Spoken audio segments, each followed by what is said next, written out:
Quero convidá-los a abrir a palavra de Deus no Evangelho de João, no capítulo de número 4, versículos de 43 a 54.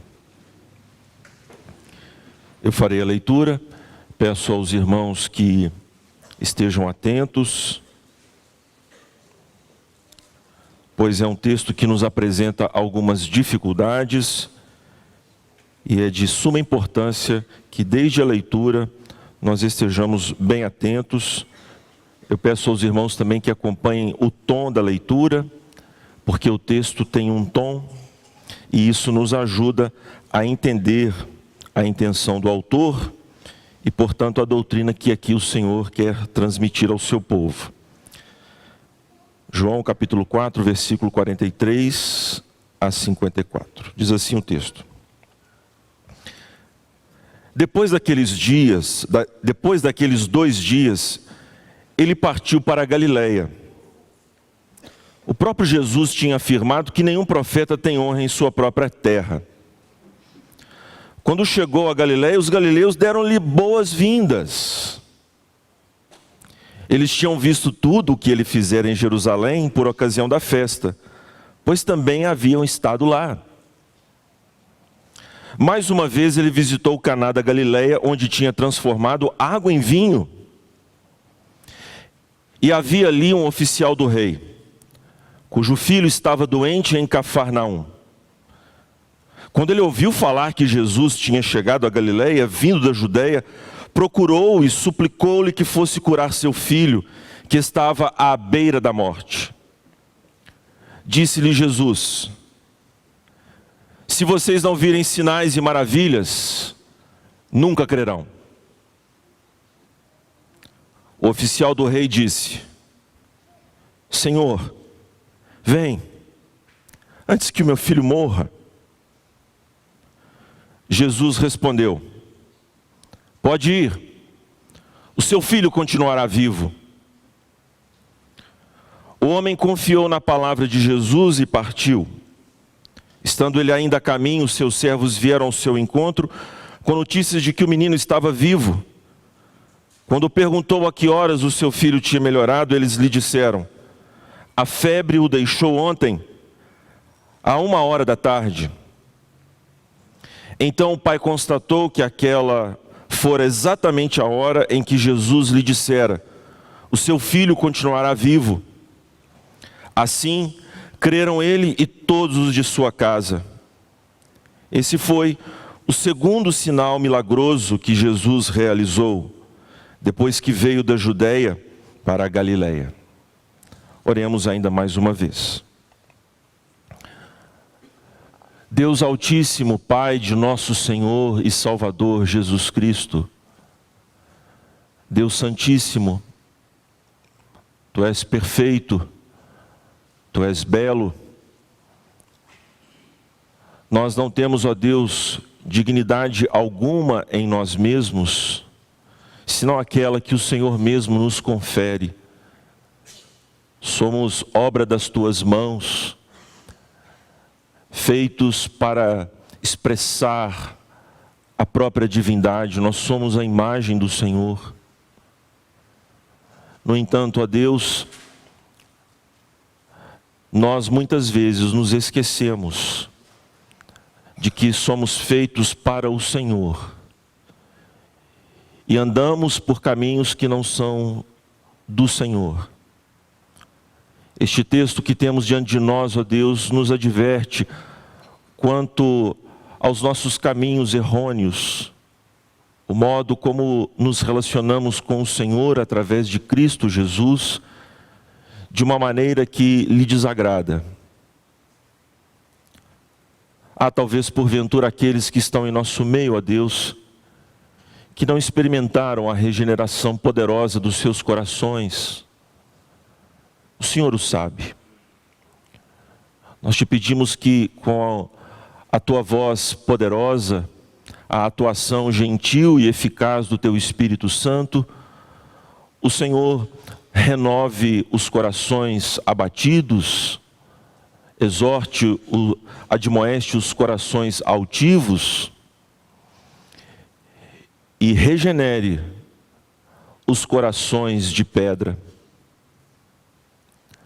E isto para a tua glória. Rogo-te, ó Deus, humildemente, que o Senhor me use para este propósito. Eu que não sou digno jamais de ser chamado servo do Senhor, muito menos pastor.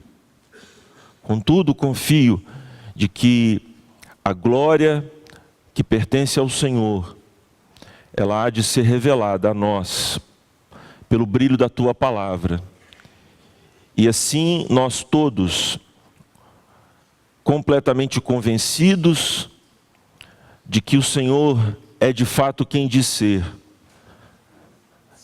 nós caiamos aos teus pés para te adorar e bendizer ao teu nome, e renovar os nossos votos de amor, de fidelidade, de cumplicidade com o Senhor mesmo.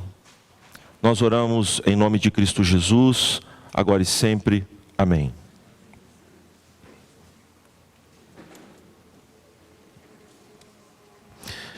Irmãos queridos, o Evangelho de João prossegue, e logo após nós termos verificado o encontro de Jesus com os samaritanos, no contexto anterior nós vemos que o Senhor Jesus, ele fala com a mulher samaritana, uma região em que, como todos nós sabemos, desprezava os judeus, e os judeus desprezavam muitíssimo os samaritanos.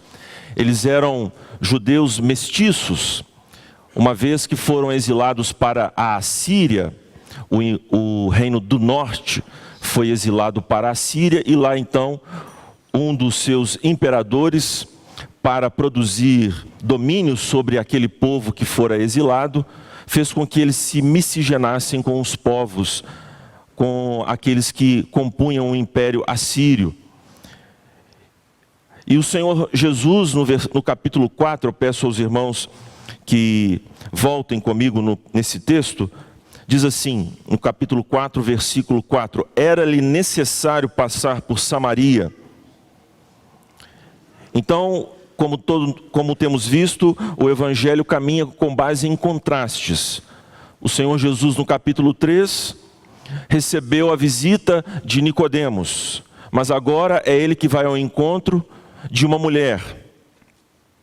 Prega a palavra a essa mulher, e esta mulher tem então os seus pecados revelados.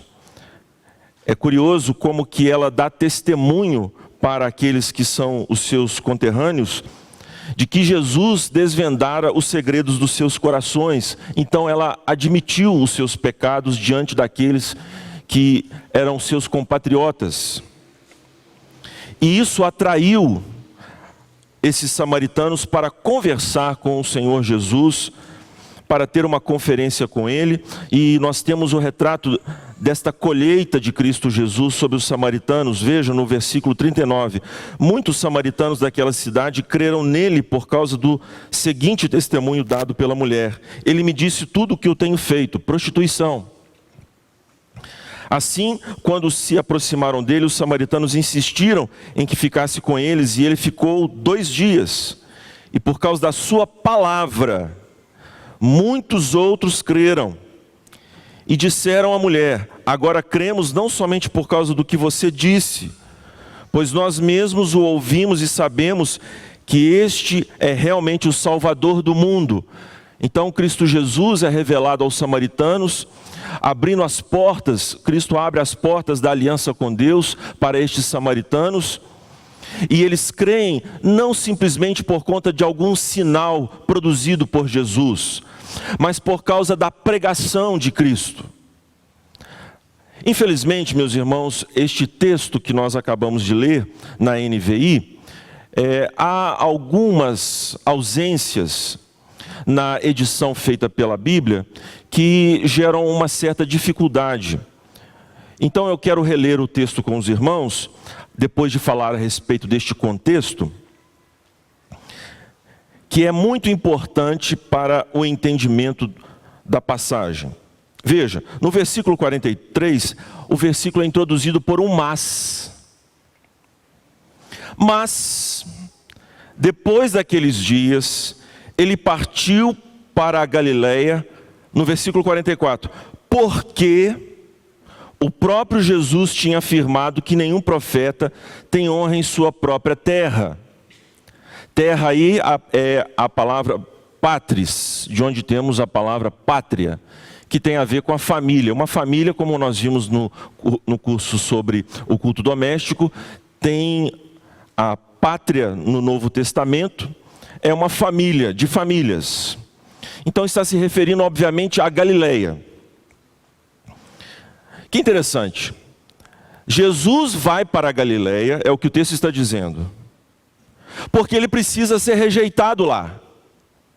É isso que o texto diz. E há no episódio da Galileia um contraste com o que aconteceu com os samaritanos.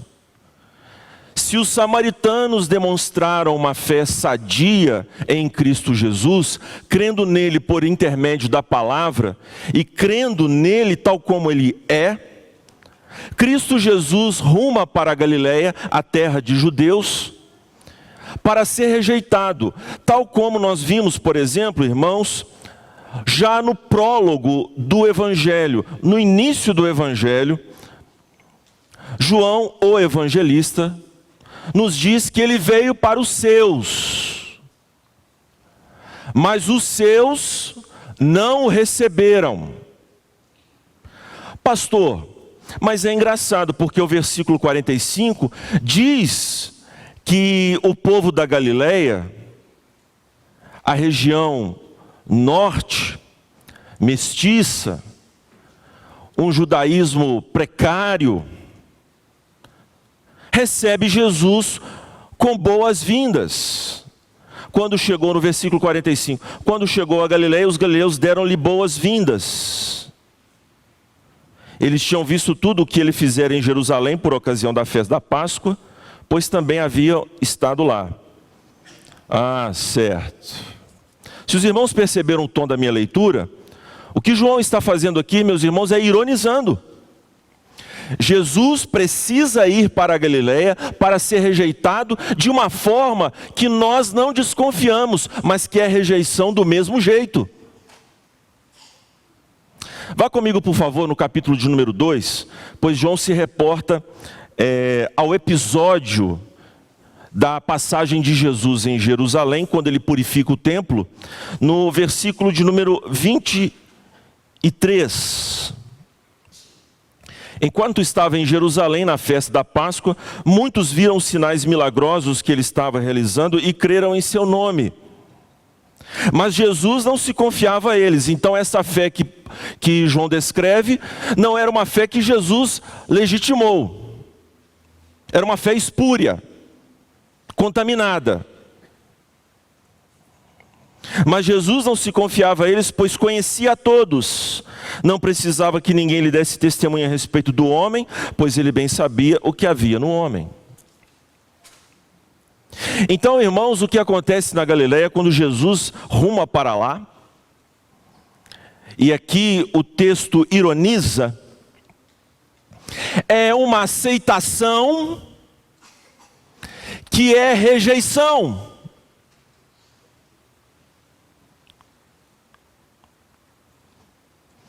E este tipo de reação da parte dos judeus, irmãos, ele evoluirá a um tal ponto dentro do Evangelho, que nós bem sabemos o que vai acontecer com Jesus.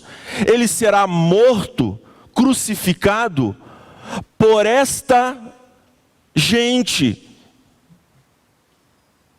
que oscila entre a admiração e a repugnância. Então o Senhor Jesus, e João, inspirado pelo Espírito, retrata este aspecto enigmático, misterioso, das andanças do Mestre pelas terras poerentas da Palestina. Era-lhe necessário ir para uma região onde há incredulidade, e é ali que Cristo separa muitos como discípulos. Era necessário ir para Samaria, dar uma volta, ir aonde os judeus não queriam ir. Agora era necessário ir para uma região onde se espera crença, fé, para observar a rejeição, a incredulidade.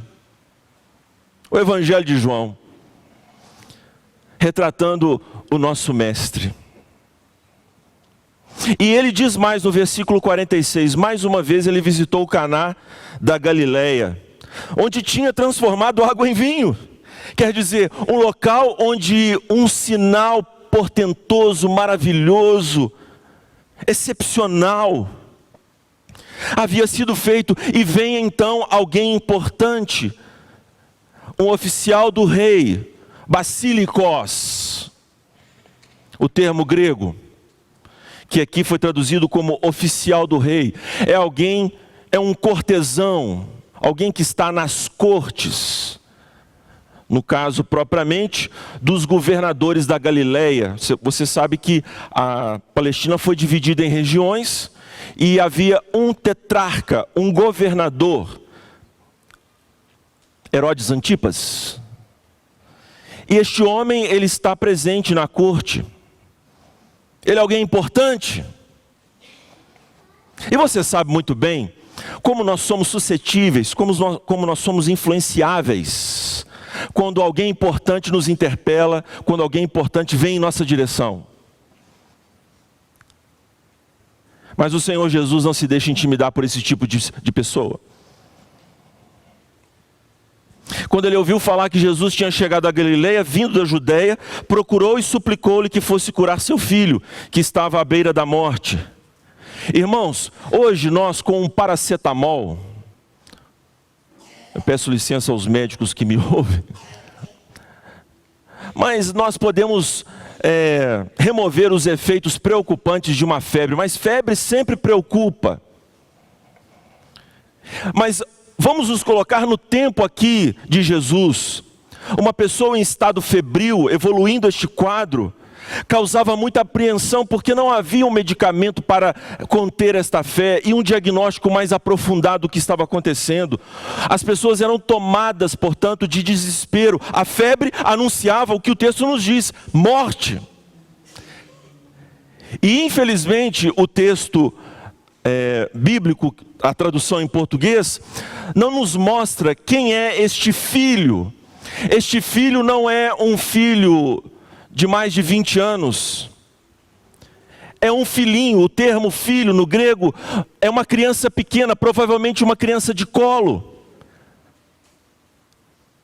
Irmãos amados, eu posso testemunhar o desespero que eu e minha esposa ficamos quando a nossa filha Mariana, na mais tenra idade, foi acometida de uma febre que nós não sabíamos explicar. Os médicos, nós gastamos muito dinheiro, e os médicos não sabiam explicar o que ela tinha, e nós ficamos desesperados. E um tal dia, Janaína começou a chorar desesperada, porque ela achou que Mariana não tinha jeito, ela ia morrer. E cada um dos pais que estão aqui, quando os seus filhos estão com febre, e não se explica o que eles têm, irmãos, o desespero toma conta de nós, como pais. Este pai é um pai importante, é um nobre, é uma pessoa que está desesperada, mas que está com uma confiança em Cristo Jesus de maneira equivocada, tal como os outros galileus. Ele se achega a Jesus de maneira supersticiosa, crendo que Cristo Jesus é a tábua de salvação, para livrar aquele homem da sua tristeza profunda e o seu filho da morte.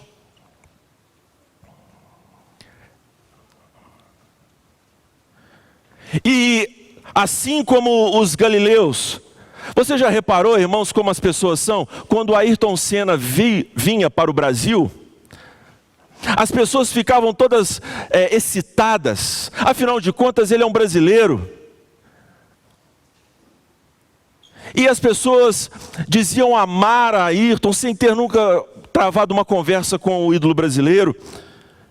Eu fico imaginando muitas vezes como ele se sentia incomodado com aquela manifestação superficial, idólatra, fingida muitas vezes, porque essas pessoas, ele deve ter pensado, elas não me conhecem no dia a dia, não sabem os meus defeitos, e como tudo aquilo era artificial. Mas nós, na baixeza das nossas pessoas, nós nos ufanamos, nós gostamos desse tipo de coisa. Quem aqui nunca falou assim: ah, eu conheço o deputado fulano de tal? Às vezes deu apenas um aceno e a pessoa já se acha íntima. Então é esse tipo de fé que está ali na Galileia, meus irmãos. É esse tipo de percepção quanto a Cristo Jesus que está presente naquela terra. A terra que viu Jesus. A terra dos compatriotas de Jesus. A terra daqueles, inclusive da sua própria casa, que vão dizer que ele é um louco varrido. Que ele estava fora de si. Afinal de contas, os galileus diziam: nós estivemos aqui com ele não é o filho de Maria, não é o filho de José, como é que agora ele aparece dizendo que é o filho de Deus? O Senhor Jesus conhece esses corações, e então ele diz no versículo 48, se vocês não virem sinais e maravilhas, nunca crerão. E veja, ele não se reporta apenas ao pai desesperado, ele diz: se vocês...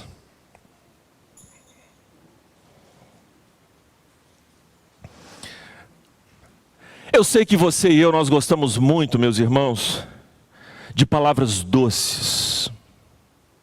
Mas coloque-se agora no lugar deste pai. E a resposta de Jesus. O quê? Seu insensível. Seu mal educado. Você não está vendo que eu estou desesperado pelo meu filho? Essa é a resposta que talvez muitos de nós daria. Você está com o seu filho à beira da morte e uma pessoa diz: seu incrédulo, seu pérfido, acha que eu não estou te entendendo o que você está querendo? Há uma troca então de olhares entre Jesus e esse homem. O Senhor Jesus coloca este bloco pesado de concreto na cara desse homem. O oficial do rei disse: Senhor, vem antes que o meu filho morra. Há uma troca de olhares.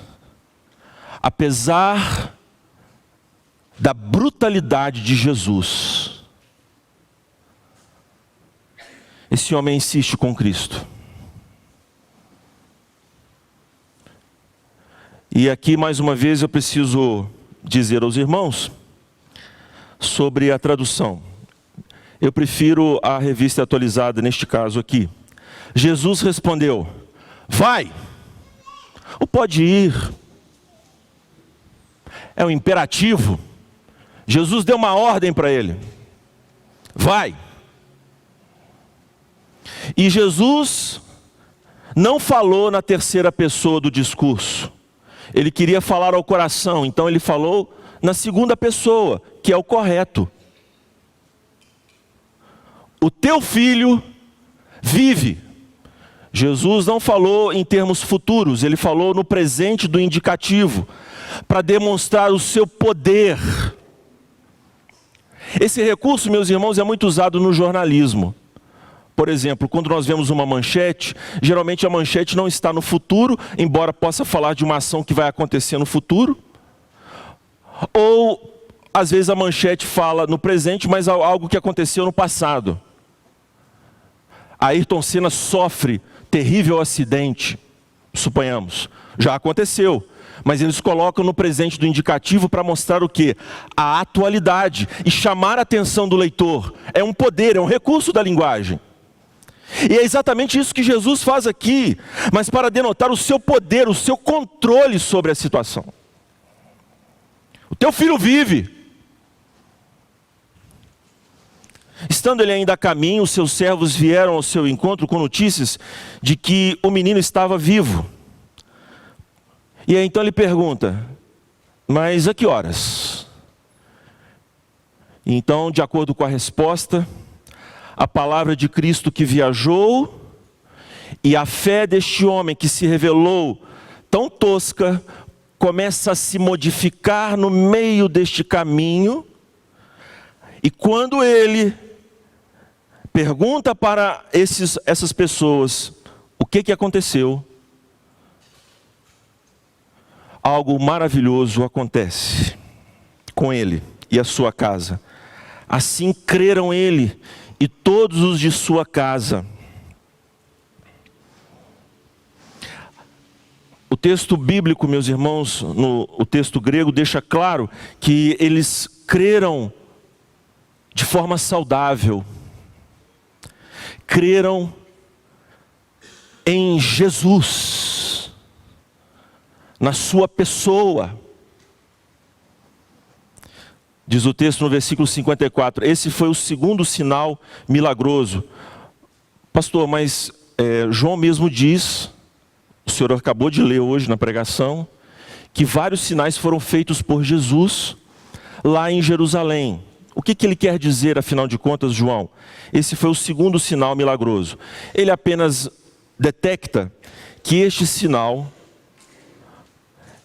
atendeu a um propósito específico, assim como outros sinais ao longo do Evangelho. Jesus faz vários milagres, mas João seleciona e mostra a importância de alguns destes sinais que apontam quem Jesus é.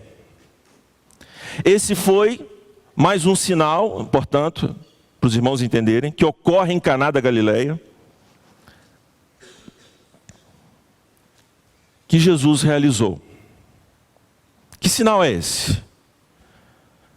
Quem é o Messias e quem somos nós? A dupla lição, portanto, teológica do nosso texto. Quem é Jesus e quem somos nós? Quem são os homens? Quem é Jesus e como nós devemos crer? Irmãos, o texto declara que Jesus, ele tem toda a autoridade. E nesta palavra dita por ele, vai, o teu filho vive. Nós vemos a santidade de Jesus, a compaixão de Jesus e o poder de Jesus. A superstição que levou esse pai a buscar a ajuda do filho de Jesus, na hora que ele olha para Cristo, meus irmãos, algo acontece no meio daquele encontro. Esse homem viu que não estava falando apenas com um curandeiro. E a palavra de Jesus o impressionou. Poder. Irmãos, os marxistas de plantão entendem que poder significa coerção. Você coage, seja pelo poderio econômico, pela violência, e as pessoas se submetem. Poder é coerção. E é interessante porque se poder fosse isso mesmo, o ex-presidente Luiz Inácio da Silva, da cadeia, sem nenhum poder de constrangimento físico ou financeiro, consegue ainda enganar milhões. O grande filósofo brasileiro Olavo de Carvalho, na América, no estado da Virgínia, falando a partir do seu canal no YouTube, consegue arrebanhar milhões. Poder. Poder que ultrapassa tempo e espaço. As palavras dos homens, meus irmãos, perfuram o tempo e suplantam o espaço. Ora, se é verdade com homens assim, o que dirá com o Rei? O Senhor dos céus e da terra. Poder. Ele sustenta todas as coisas pela palavra do seu poder.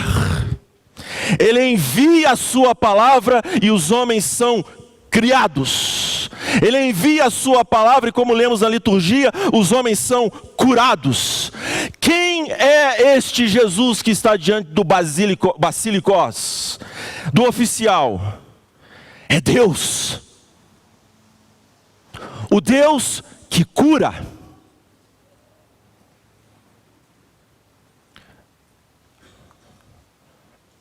Javé Rapeocá.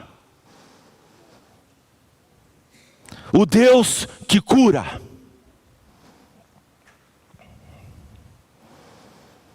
Uma palavra, um pensamento, poder.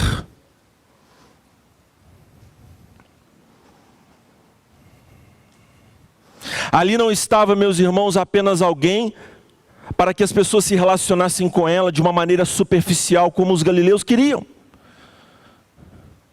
Então, a segunda grande lição teológica deste texto é: o que é, portanto, a fé que agrada a Cristo?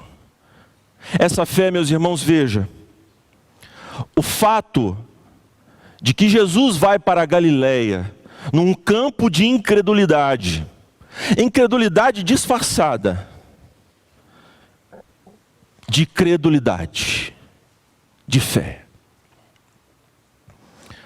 Prova, irmãos, que as pessoas não vão a Jesus por causa delas. Esse homem vem ao encontro de Jesus, ele acha que vai levar a vantagem. Mas Jesus não deixa que ele saia com esta impressão. E produz um sinal para deixar claro que Ele é que tem poder. Ele é que gera a fé. E diz a este homem: vá, teu filho vive. E ele então creu na palavra de Jesus. Ele creu naquilo que Jesus disse. Portanto, irmãos, a fé genuína nas Escrituras tem a ver com esta percepção clara do poder de Jesus e não dos sinais de Jesus. Tem este entendimento claro que não basta apenas ouvir a Jesus, é preciso obedecer à palavra de Jesus. E a fé espúria, aquela que não presta, aquela que é fingida, tem essas características idólatras, tem essas características que nós estamos vendo aqui, o Senhor Jesus desmascarando este interesse que os homens têm por autossalvação, por querer se dar bem. Eles não querem o Jesus do céu, eles querem se livrar do inferno de Jesus. É o mínimo que os homens querem, meus irmãos, ou o máximo.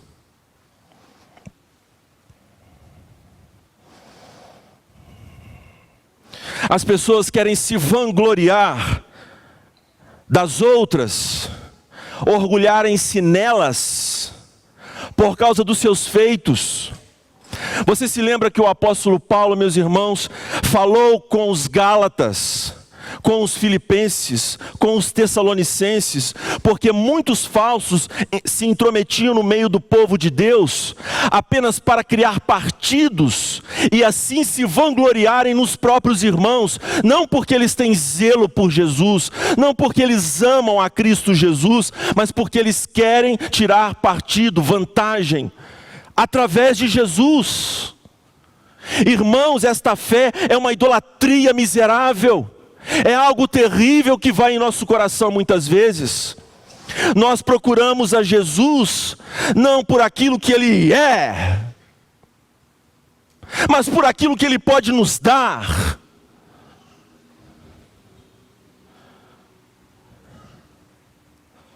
Nós criamos inúmeras barreiras, obstáculos, a partir dos nossos preconceitos, meus irmãos, e vamos amontoando o juízo contra nós mesmos, porque queremos que as coisas aconteçam do jeito que nós entendemos que devem acontecer. Mas a fé genuína, ela aprecia Cristo tal como Ele é. É Cristo que vem ao encontro e, emitida a sua palavra de poder, gerando fé no coração, gera obediência e gratidão, louvor a Cristo Jesus, pelo seu poder, pela sua compaixão e pela sua santidade. Irmãos, a compaixão de Jesus é maravilhosa, porque Ele sabe a dor do coração desse pai. Mas o que Ele faz? Ele se deixa levar por uma manifestação superficial. Essas coisas que nós apreciamos, né, irmãos? Oh, meu irmãozinho querido, palavras doces, palavras amáveis. Nós gostamos de massagem no ego. Nós gostamos de coaching. Você é o melhor de Deus. Augusto Cury diz ainda, né, porque está escrito essa bobagem, que há um buraco no coração de Deus que só você pode preencher. É lindo, né? Só falta ser verdade.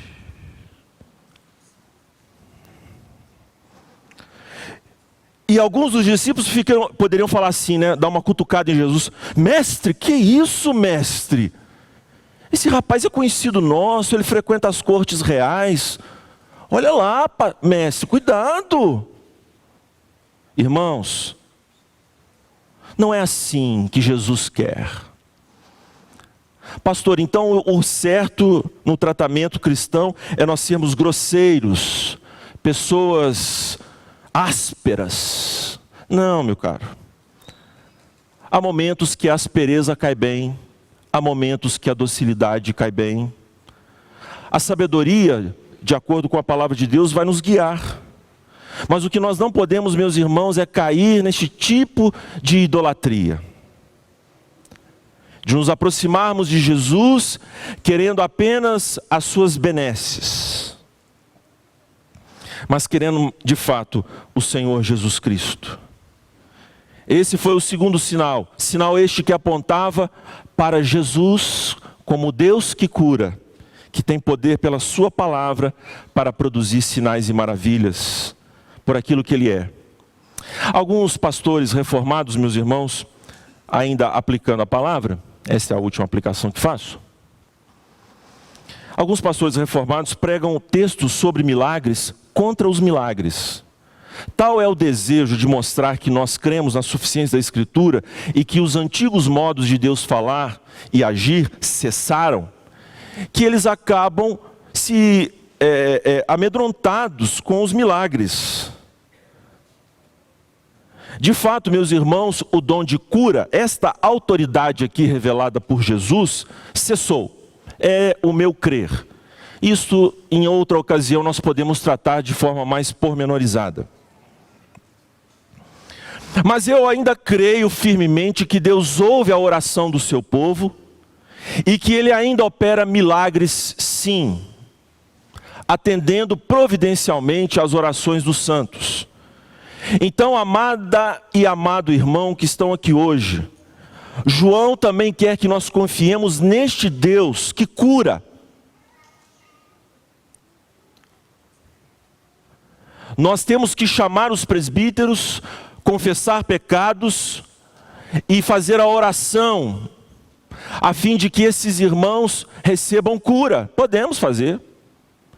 Há irmãos entre nós enfermos. E podemos crer sim que Deus age desta maneira. É óbvio que nós nos achegamos a Ele não com a arrogância de determinar as bênçãos. Nós não vamos fazer isso, obviamente. Isso não é fé, isso é blasfêmia. Mas nós podemos pedir ao Senhor que, segundo a sua vontade, segundo o seu poder, Ele nos cure. Seja através de uma maneira milagrosa, miraculosa, ou através dos médicos. A bondade do Senhor é atender a oração do seu povo para curá-lo. Se dá, meus irmãos, pelos avanços que temos da medicina. E muitos crentes, eles titubeiam, acham que o fato de Deus curar os impede de procurar o médico. Não, irmãos, as duas coisas podem ser feitas simultaneamente. Nós oramos a Deus pedindo a sua bênção sobre nós, que Ele nos cure, e enquanto isso vamos tomando os caminhos que são necessários para o restabelecimento da nossa saúde, procurando o médico, fazendo exames. Não podemos negligenciar e quebrar o quinto mandamento, o sexto mandamento, melhor dizendo. Nós temos que cuidar do nosso corpo, cuidar da nossa saúde. E isso não quer dizer que não possamos orar pedindo a Deus que cure o seu povo. Mas, irmãos, para além desse aspecto, o que Cristo deseja de nós é que confiemos não na cura de Deus, mas no Deus que cura. Que confiemos neste Senhor poderoso. E a partir deste entendimento sadio, dado pela fé, arraigado na palavra, enraizado na palavra, nós venhamos a progredir como este pai, que começou mal, mas terminou muito bem, pela graça de Deus. Vamos ainda nos colocar em pé para cantar ao Senhor. O hino 135, Mais de Cristo.